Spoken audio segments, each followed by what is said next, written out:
xildhibaan ka tirsan baarlamaanka Soomaaliya gaar ahaan guddigiisa arrimaha dibadda ayaa walaac ka muujinaya habdhaqanka wasiirka arrimaha dibadda dowladda federaalk Soomaaliya Axmed Ciise Cawad waxa uuna u jeediyay eedeymo dhowr ah oo ay ka mid tahay arrinta la xiriirta qaraxyada lagu eedeeyay dowladda Qatar. Xildhibaan Maxamed Xasan Idris Maxamed Gani oo ka tirsan guddiga arrimaha dibadda baarlamaanka Soomaaliya oo la hadlay idaacadda Simba ayaa wasiir Cawad ku eedeeyay habka uu ku xushay shaqaalaha wasaaradda waxaana tilmaamay in 12 ruux oo isaga qaraabala ah uu shaqaaleysiiyay kuna jawaabay hadallo aysan ku qancin markii arrintaasi ay wax ka weydiiyeen oo uu ku tilmaamay inay tahay mid mamnuuc ah. xildhibaanka ayaa sidoo kale wasiir Cawad ku eedeeyay inuu faahfaahin ka bixin waayay heshiis uu ku saxiixay dalka Morocco oo aysan iyaga waxba ka ogeyn waxa uu la xiriiray heshiiskaas. waxa uu sidoo kale aad u dhaliilay jawaabta uu Mr. Cawad ka bixiyay eedeymihii la xiriiray qaraxyada ee dowladda Qatar ay u jeedisay wargeyska New York Times oo warbixin uu daabacay lagu xusay in dowladda Qatar ay xiriir la leedahay qaraxyo ka dhacay magaalada Boosaaso.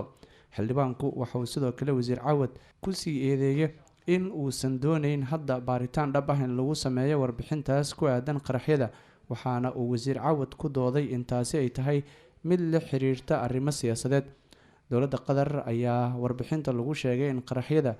ay kula xifaaltamayso ama la beegsatay shaqaalaha Imaaraadka Carabta ee ka howlgala dekedda magaalada Boosaaso iyo meelo kale iyadoo doonaysa in heshiiska Imaaraadka Carabta uu ku haysto magaalada Boosaaso ay u weeciso dowladda Qatar.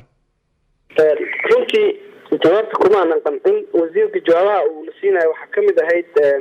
marka aan weydiinay 12 qof oo jifadaada hoose ah sababta aan ku shaqaaleysiisay Soomaali oo dhan ay jirto maxay tahay guddiga madaxda qaranka ayaga laftigooda ayaan sharciga isticmaalin marka sharciga dadku dhan ay isticmaalaan ayaan isticmaali doonaa jawaabtaas oo aad aan ula yaabnay. Qatar jawaabihii hore mid uu bixiyay in arrintaas ay iska tahay arrin siyaasadaysanaan karto iyo wax saas oo kale ah annaguna jawaabtaas wasiirka kama aanan sugayn sababtoo ah wax siyaasadaysan ma noqon karto hadday tahay laftigeeda cadaynta qaabka aan u rabnay inuu jawaabta noo siiyo nooma uusan siin dalkana wejigiisa waxaweye waa wasaaradda arrimaha dibadda